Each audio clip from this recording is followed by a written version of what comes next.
Number one reason is to make money. Number two is to hurt America. Those countries are enemies of United States. Now, Trump said that the US is in charge of Venezuela from now. We cannot have China, Iran, Russia, North Korea in our backyard.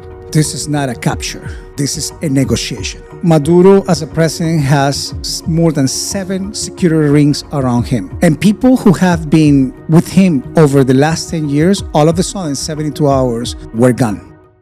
Hi, everyone. Welcome back to Uncovering the Truth with Victor Albi's private investigator and our co-host Abel here today. And I want to wish everyone Happy New Year.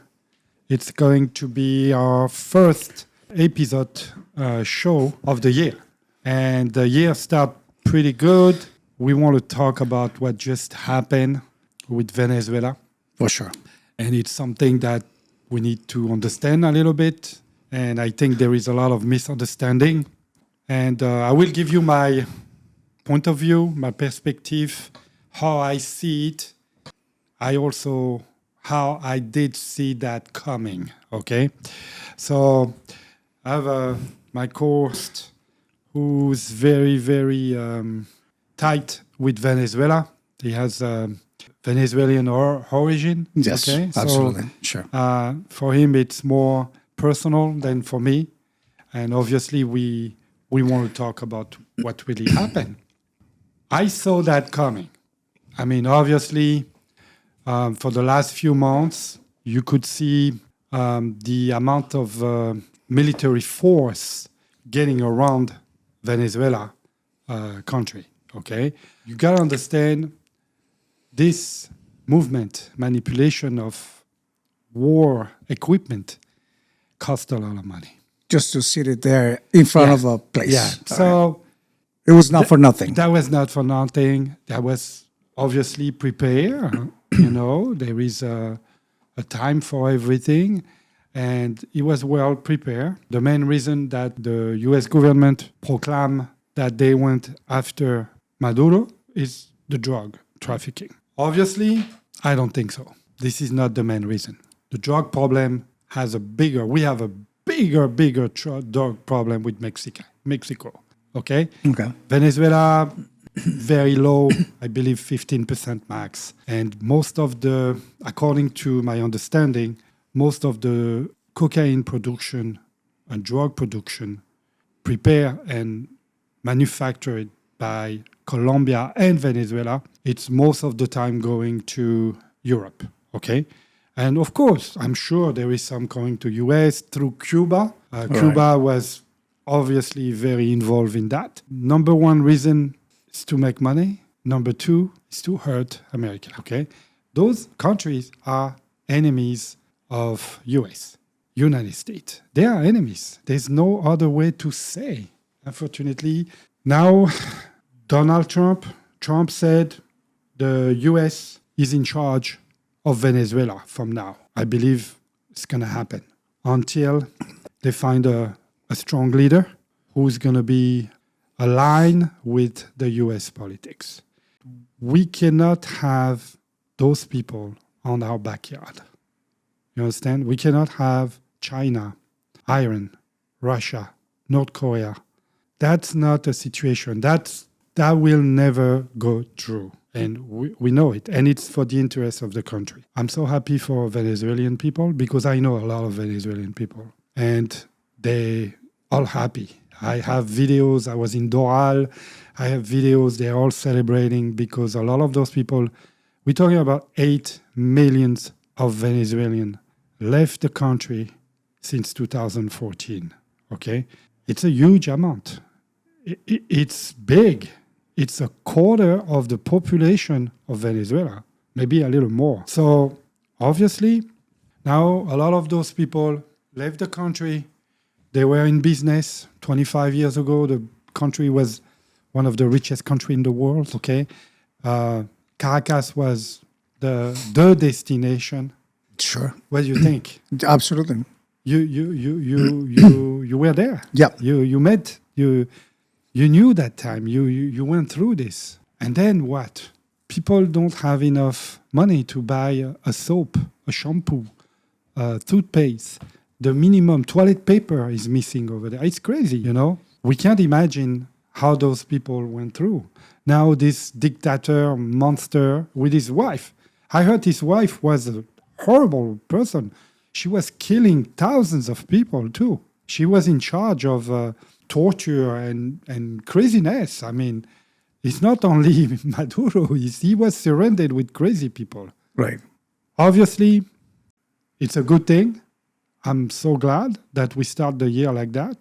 And also, we are in the 21st century, 2026. Communists, by experience, by history, it never works anywhere. It's destroyed everything. Again, we just see the example in Venezuela. We see the example in Cuba, okay, and other countries, North Korea. China, it's completely upside down with their beliefs. It's a communist country, but they want to explore or explode as a capitalism because they're making money. You know, it's the second largest power in the world. Yeah, I always say it. And I said this in the previous episode. I think 2 episodes ago, we talked about the smoke mirror that is China.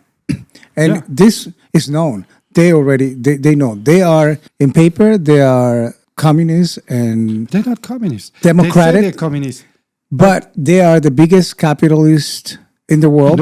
In the world. Because you see what they do, right? They open factories with money that is produced by the globalization. Yeah. If you're true to yourself as a country and you want to be the one who is promoting that you are independent, that you are not a capitalist, why you take the money from global partnership? Of course. That's the first question I have for them. Of course. And people need to wake up to the reality. Yeah. Okay? Absolutely. Yes. That is. I have a question before. No, I have a question for you. No. I have a question first because you're from there. You have family over there. You have friends over there. I want to understand what's going on over there. What's your feedback? What did you hear since that happened? I heard you to say that it was a big embarrassment for Venezuela. Yeah, well, that was offline. But, okay, that's your point of view, and it's very interesting to understand why it's a big embarrassment, why you think that way. I said it in a previous episode when you and I would talk about countries are threatened and they're ready to fight back. Venezuela is known to be a country of wonderful people, kind people, people who are hard workers, extremely talented youth potential in Venezuela ever. It's been always like that, especially before. Venezuela doesn't have history of war. When a country doesn't have history of war, I knew that everything that was said by Maduro and Chavez, the front of the movement, but there is nothing that is going to back them up. And you can see that in the history of the revolutions and the instances where many people try to gather together to really fight for their country, fight for our country, for our people. While the university students were fighting on the streets to free Venezuela from the regime, there were Venezuelans in Miami and everywhere in the world spending the weekend in Miami Beach, spending the weekend talking about their richness, criticizing their own country and using the money of their own country to pretend a lifestyle. They have earned, most of them. I don't know if they don't have. Most of them, they are Venezuelans. And this is the thing. They are Venezuelans. They are good Venezuelans, hard worker Venezuelans who have worked hard. And they were here. They're here now because they run away from the dictator. Correct. And also they had no choice because, keep in mind, a lot of those very wealthy Venezuelans, they were running the country economy. They were running the economy of the country. When Chavez took over, they had to leave because they were going to get killed. And most of those people, they are not born yesterday. They are smart people. Okay? So they saw that coming. So they start to bring their wealth little by little in US. And when it was time, they left because it was dangerous. What I'm saying is hard to quantify. I can't reproach that to people because it happened to many, many countries. And I think it's a smart way. You know, you worked hard. But no, let me tell you what I'm saying. There is not everyone is good. Okay, there is good and bad people everywhere. Correct. But here is my But point. generally speaking, you cannot generalize what you say. Well, I'm not generalizing. I'm talking about the people who have been playing both sides. Going back to answer your question, Venezuela is not a country of war. Venezuela is a diplomatic. It's always been a diplomatic. In the 73 and the 75, it was the Dubai. Actually, better than Dubai. Dubai has nothing to do with Venezuela as it is. And I'm going to say this today. I'm not saying that what happened is good or bad. What I'm saying is that we are talking about a country that has the potential to reveal itself in 2 years. By themselves? To rebuild what they have lost in 2 to 3 years. Now, of course, Not by themselves. Not by themselves. Of course not. No. Of course not. And why not? Because of what I'm saying. There is lack of balls at unification. Okay? It's lack of balls or unification to go ahead and say, you know what? It's okay that the United States can give us a hand right now and help us a little bit. But A little bit, a lot. let me tell you this. What needs to happen is that the leadership of Venezuela, not the one that you have right now, not the transition one, the leadership that is going to born is got to be able to say, okay, we understand that you step in and you help us out to really put a stop to this madness that was happening. But again, the responsibility of that leadership has to work on behalf of the country. Of course, that's what they say. On behalf of the country. They're going to do everything for the country. Now, you didn't answer my question. What is the question again? You forgot? No, I did not. But Why- you asked me. Why you think that it's an embarrassment for Venezuela? What happened? First of all, this is not a capture. This is a negotiation. There is not a single person that was killed. Yes, there is. Not on the casualties levels of There is. other. All the bodyguard, the Cuban bodyguard, the security, all those people were killed. Or they ran away. Maduro, as a president, has more than 7 security rings around him. Mm-hmm. And people who have been with him over the last 10 years, all of a sudden, 72 hours, and they have been seeking asylum in Russia and other places. Look, I agree. He was sold. He was prepared by the CIA. He was prepared by the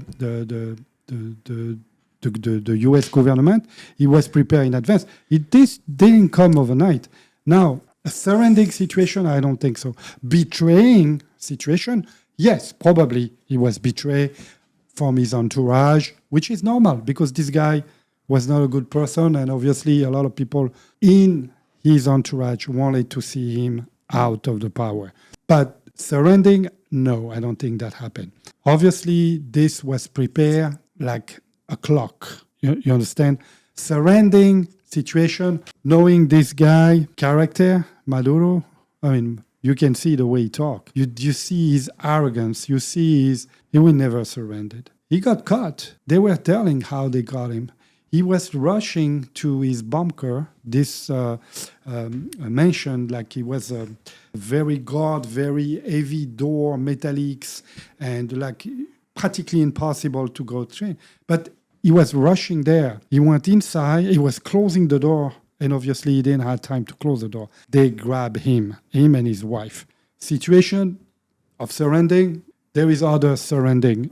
It was too orchestrated. I mean, you see, the army, the missiles were launched from the ship, from the air. I mean, it was a big operation, a nice operation. Less than 3 hours, they got this guy and his wife out. Okay? Now, embarrassing situation, I don't see something embarrassing. Embarrassing for Maduro? Yes, it's embarrassing because the guy. It is embarrassing. I said it's embarrassing because it talks about the character, the level of character. Even though we are a country that we don't have a war experience, we have to be able to understand that no matter what, there was a negotiation and there was a betrayal. I don't think so. I don't think it was a negotiation. Betrayal, yes. All his security personnel were from Cuba because he didn't trust his own people. Because obviously there's a lot of people upset at him. Okay, he killed millions of people. Like always, it happens in history. The betrayal mostly happened by Cubans. It's an embarrassment. It's an embarrassment that the level of military, the access Cuban of has technology. no interest politically to be surviving. Cuba has no interest to You're have wrong. this guy. You're wrong about this, and I'm going to tell you exactly why you're wrong. Yeah, I'm interested. You are wrong because country that is subsidizing the gas, oil, electricity, and food to Cuba is Venezuela for years. So absolutely the interest of Cuba is economic. And the people who betray Maduro and actually sold him out on this negotiation, which is not a capture, again, is Cubans. Cubans has no interest to get him out of Venezuela. They do have all the interest. Let me No, tell you they why. don't. Let me tell you why. Why? Because the only way that they could stop the next step of this intelligence, this intelligence movement is, and by the way, is Cuba, by selling. Cuba is selling, next. Cuba is of next. course, it's next. Cuba is they next. couldn't. There's nothing they can do Because Cuba, about it. after that, is done. They have no more resource. Cubans now that it's not because of the almighty power of the United States. It's because now they know that there is not going to be another wave of what? the radicalization that they did in the 70s, 80s, and 90s in that's- Latin America. that's done. It's going to stop. It's going to stop. And it's going to stop, and it's going to... That's not the point, Abel. The point is the main resource of surviving interest of Cuba is Venezuela. Now you're agreeing with me. It's Yeah, economic. but that's what I say. But you said that it's not economic. It's not in Cuba interest to betray Maduro and throw him under the bus with the US. It's not in their interest to do that because they are depending on Venezuela. Now, they're not going to have any support from energy, resources, natural resources, all the stuff. It's going to be out of Venezuela. No, they will. They will play a lone game now with the United States. They have no choice. Venezuela? No, Cuba. Cuba? They have no choice. Cuba, it's even more dangerous than Venezuela because Cuba is a little bit like that because we cut them from everything. We cut them from everything. Yeah. So they can't do much against us, okay? They were using, Venezuela was a proxy Let me tell for you. Cuba. They were using Venezuela to hurt US. Exactly.